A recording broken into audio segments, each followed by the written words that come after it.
For 3 years, Daniel Reed had been the man his former wife loved to underestimate. So when she spotted him beside a dusty roadside stall, wearing a faded shirt and selling watermelons with his 2 children, she laughed. "So this is what you became?" Vanessa asked, loud enough for everyone to hear. Daniel simply smiled and handed a melon to his daughter. What Vanessa did not know was that the humble man standing in the heat had quietly built a fortune worth more than $1 billion. He had hidden his wealth after their divorce, not because he was ashamed, but because he wanted his children to grow up knowing the value of work. She had no idea that the old truck beside the stall was only a disguise, that the simple phone in Daniel's pocket could move millions, or that the company she once mocked was now preparing to make a deal worth hundreds of millions. But before Vanessa discovered the truth, she would make one mistake that would change everything. Daniel believed his children would remember that lesson long after they forgot the price of any car. He smiled and stayed relaxed. Daniel never planned to become a billionaire. Years earlier, he and Vanessa had built a small fruit delivery business together. Daniel worked before sunrise, driving through farms, negotiating with growers, and delivering produce across the city. Vanessa wanted luxury and recognition, and she grew frustrated with his simple lifestyle. When their marriage ended, she took the apartment, the expensive furniture, and almost everything she believed represented success. Daniel walked away with his children and a small amount of savings. What she never knew was that Daniel had spent years developing a private logistics system that could move fresh produce faster and cheaper than anyone else. Within 5 years, his company expanded across several countries. Daniel became extraordinarily wealthy, but he kept his identity private. He still wore inexpensive clothes with his children. He wanted them to understand that money could buy comfort, but it could never buy character. So every Saturday they sold melons at a local market. To Daniel, it was family time. To Vanessa, it looked like failure. That Saturday, Daniel's son Marcus was arranging the melons while his younger sister Lily wrote prices on a cardboard sign. Their father taught them how to check each fruit, greet customers, and count change correctly. Then a black luxury SUV stopped nearby. Vanessa stepped out wearing designer sunglasses and carrying a shopping bag that probably cost more than Daniel's entire stall. She stared at him, then burst into laughter. "Daniel, seriously?" she said. "After all those years, this is your big life?" Marcus looked uncomfortable, but Daniel told him to keep working. Vanessa glanced at the children and shook her head. "I gave you a chance to live better," she said. "You chose this." Daniel did not argue. He only replied, "We are doing just fine." His calm answer irritated her even more. She pulled out her phone and secretly recorded a video, planning to send it to friends as proof that her former husband had fallen apart. She did not realize that someone else had already noticed her. Across the street, Daniel's security director was watching from a parked sedan. It mattered. The security director, James Cole, had been protecting Daniel for years. He knew Daniel disliked attention, so he stayed out of sight unless there was a serious problem. When Vanessa began mocking Daniel in front of customers, James quietly made one phone call.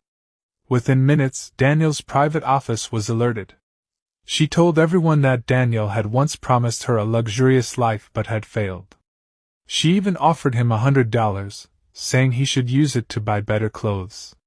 Daniel gently pushed the money back. "You may need it more than I do." Vanessa's smile disappeared. She accused him of pretending to be proud because he was embarrassed. Then Lily suddenly asked her father, "Dad, are we still going to the company dinner tonight?" Vanessa heard the word company and laughed again. "What company?" she asked. Daniel looked at his daughter, then at Vanessa. Before he could answer, a convoy of very black cars turned into the market. The first car stopped beside Daniel's stall. Daniel knew the moment would reveal more than his fortune ever could. Everyone became silent as 3 executives stepped out wearing dark suits. James walked toward Daniel and said, "Sir, the board is waiting for you." The Singapore acquisition documents are ready for your signature. Vanessa stared at him. Sir? She whispered. James continued. Congratulations, Mr. Reed. Your personal valuation has officially crossed $1 billion. The market went completely quiet. Daniel looked uncomfortable with the attention. Marcus smiled because he already knew his father was rich. Vanessa, however, looked as if someone had pulled the ground from beneath her feet. 1 billion? She repeated. James nodded. More than that, actually, but Mr. Reed prefers not to discuss his finances publicly. Vanessa's face turned pale. She suddenly remembered every time she had called Daniel unsuccessful, every time she had mocked his old clothes, and every time she had told their children that their father could never give them a good life. Now she understood why Daniel had never defended himself.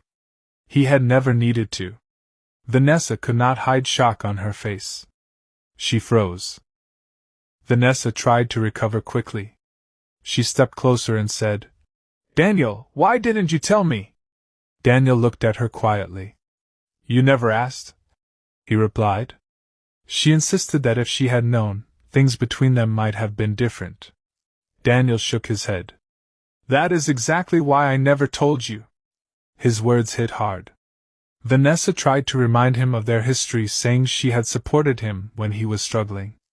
Daniel agreed that she had been part of his past, but he also reminded her that she had chosen to leave when success was still uncertain.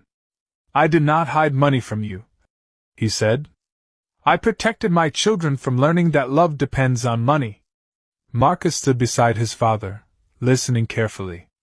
Daniel then told Vanessa that his children helped him sell melons because he wanted them to understand how every business begins with ordinary work. They can inherit my money someday, he said, but they must first learn how to earn respect. For the first time, she realized the man she had laughed at was not poor. He was simply humble. He paused. The story spread through the market after someone posted Vanessa's video online. But Daniel refused interviews and asked his team to remove his family from the attention. Instead of celebrating his wealth, he focused on his children. That evening, they attended the company dinner, where Daniel received congratulations for the billion-dollar valuation. Yet he barely mentioned the deals. He talked about Marcus learning responsibility and Lily learning confidence. Later that night, Vanessa sent a message apologizing for laughing at him. Daniel agreed to talk because he wanted peace for their children. Vanessa admitted that she had judged his life by appearances. She said she had spent years believing expensive things meant success. Daniel told her that money was never the point. The point was becoming someone my children could respect, he said. Vanessa finally understood. The melon stall had never been a sign of Daniel's failure. It had been a lesson. And while she had been laughing at him, Daniel had been teaching his children something no billion-dollar company could ever guarantee. Months later, Daniel continued the Saturday melon tradition. His company now had offices around the world, and business magazines regularly reported on his billion-dollar fortune. Yet he still brought his children to the same market. He wanted them to remember where their confidence came from. One afternoon, Vanessa passed the stall again. This time, she did not laugh. She simply smiled, greeted the children, and kept walking. Daniel watched her leave and felt no anger. He had learned that revenge was not always about making someone regret what they had done. Sometimes, revenge was simply living so well that their judgment no longer mattered. Marcus asked his father why he had never told people he was rich. Daniel picked up a watermelon and smiled. Because being rich is what I have, he said. It is not who I am. Lily laughed and asked if they could sell the last few melons before going home. Daniel nodded. Behind them, the city lights began to shine. The billionaire everyone wanted to know was still just a father selling melons with his kids. And that was exactly how he wanted it.